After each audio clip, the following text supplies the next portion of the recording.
আমরা বাঙালিরা কিন্তু কোনো কিছু ফেলি না, সে বীজ বলো আর যাই বলো। কাঁঠাল আমাদের অনেকেরই অপছন্দ, কিন্তু কাঁঠাল আবার কাঁচা অবস্থায় সেটা অনেকেরই ভীষণ পছন্দের।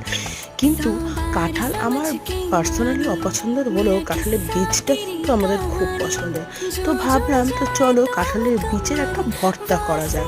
যেই ভর্তাটা খুব ইজি। সবার প্রথমে কাঁঠালের বীজটাকে আমি ভালো করে জলে সেদ্ধ করে নিয়েছি প্রেসারে।